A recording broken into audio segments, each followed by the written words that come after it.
តែទឹកស្អាតគឺលយបំផុតតែម្ដងពុកម៉ែបងប្អូនស្អាតគឺស្តែនទឹកគឺស្អាតគឺសាលាបឋមសិក្សាហើយយើងឃើញមានបង្គោលភ្លើងសូឡាដើម្បីបំភ្លឺប្រយុទ្ធហើយអ្វីដែលគួរឲ្យចាប់អារម្មណ៍ជាងគេគឺនេះដើមឈើមួយធំមែនតែម្ដងមិនដឹងដើមអីទេខ្ញុំអត់ស្គាល់ម៉ែបងប្អូនអាច comment មកខាងក្រោមវីដេអូខ្ញុំអំពីដើមឈើមួយនេះគឺស្អាតមែនតែហ្នឹងហើយបន្តិចទៀតខ្ញុំនឹងទៅថតព្រះវិហារចាជូនពុកម៉ែបងប្អូនទស្សនាព្រះវិហារគឺគេទំតែកសាងបាទកសាងអត់ទាន់ហើយទេឬក៏មិនប្រហែលជាអាចជួសជុលខ្ញុំមើលមិននឹងមកផ្លែតឥឡូវយើងទៅមើលខាងមុខបន្តិចជាមួយនឹងស្រះបាទស្រះ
បាទជំរាបសួរពុកម៉ែបងប្អូនទីគោរពបាទខណៈពេលនេះខ្ញុំកំពុងតែស្ថិតនៅក្នុងវត្តមួយ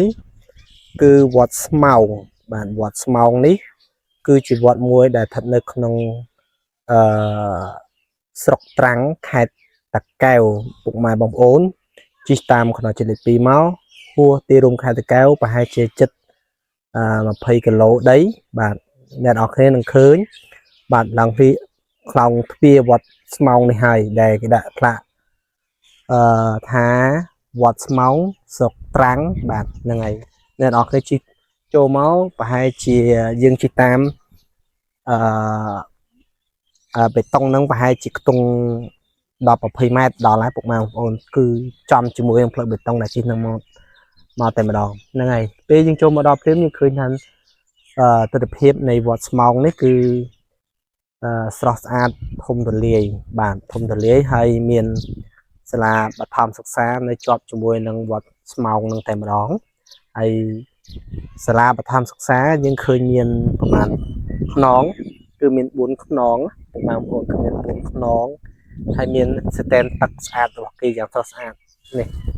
ស្តែនទឹកស្អាតគឺលយបំផុតតែម្ដងពុកម៉ែបងប្អូនស្អាតគឺស្តែនទឹកគឺស្អាតគឺសាលាបឋមសិក្សាហើយយើងឃើញមានបង្គោលភ្លើងសូឡាដើម្បីបំភ្លឺប្រយុទ្ធហើយអ្វីដែលគួរឲ្យចាប់អារម្មណ៍ជាងគេគឺនេះដើមឈើមួយធំមែនតែម្ដងមិនដឹងដើមអីទេខ្ញុំអត់ស្គាល់ម៉ែបងប្អូនអាច comment មកខាងក្រោមវីដេអូខ្ញុំអំពីដើមឈើមួយនេះគឺស្អាតមែនតែហ្នឹងហើយបន្តិចទៀតខ្ញុំនឹងទៅថតព្រះវិហារចាជូនពុកម៉ែបងប្អូនទស្សនាព្រះវិហារគឺគេទំតែកសាងបាទកសាងអត់ទាន់ហើយទេឬក៏មិនប្រហែលជាអាចជួសជុលខ្ញុំមើលមិននឹងមកផ្លែតឥឡូវ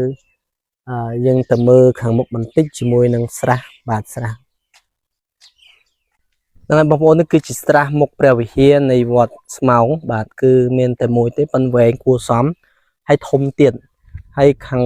ក្នុងស្រះគេមានដាំឈូកបាទហ្នឹងហើយមានចដាមួយធ្លាក់ទៅក្នុងបាទស្រះតែម្ដងហើយនេះព្រះវិហារខាងមុខបាទខាងមុខបាទទិសខាងកើតណាហ្នឹងហើយមើលទៅគឺព្រះវិហារនេះប្រហែលទើបតែនឹងជួសជុលឬក៏កំពុងជួសជុលពួកឃើញមានដែកដាក់ស្កាងចុះស្កាងដើម្បីឡើងជួសជុលព្រះវិហារពុកម៉ែបងប្អូនមើលពីចម្ងាយទៅគឺมันខុសពីព្រះវិហារផ្សេងទេវត្តផ្សេងដូចគ្នាហើយជុំវិញព្រះវិហារគឺសម្បូរទៅដោយចេតិយតែម្ដងឥឡូវខ្ញុំនឹងជិះមកជុំវិញហើយថតទស្សនវិជ្ជាចែកជូនពុកម៉ែបងប្អូនបានទស្សនាហ្នឹងហើយបងប្អូនយើងមើលទស្សនវិជ្ជា ในการchìm ô tô hay loan sầm đây ô tô thế ấy còn tại họ chìm ô tô bị sạn tất cả tiếp còn sầm lấy nhưng mình sẽ sạn và mong muốn tỏ là những mơ tự hiệp khẳng ní cứ chia tự hiệp bài khẳng cả giờ lúc đó dừng thật khẳng mục là dừng lại mơ tự hiệp mà prai máu cứ mơ hàng sao sạc còn tích để xa ấy để sao việc hài prang mơ tự việc đào hay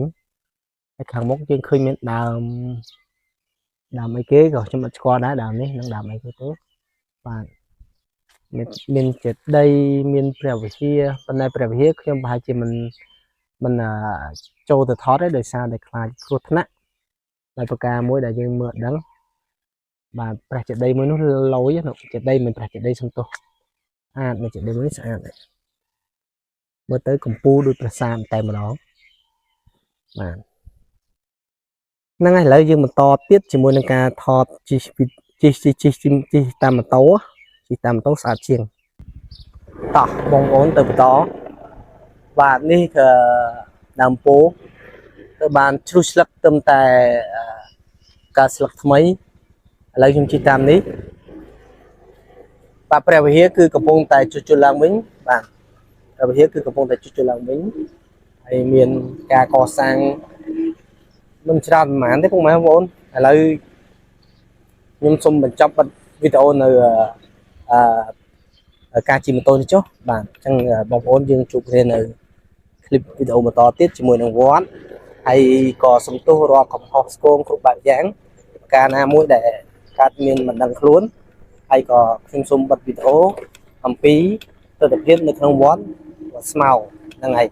chúng ta phục mai bóng ôn tôi lánh tinh chất chui xe bán chán chán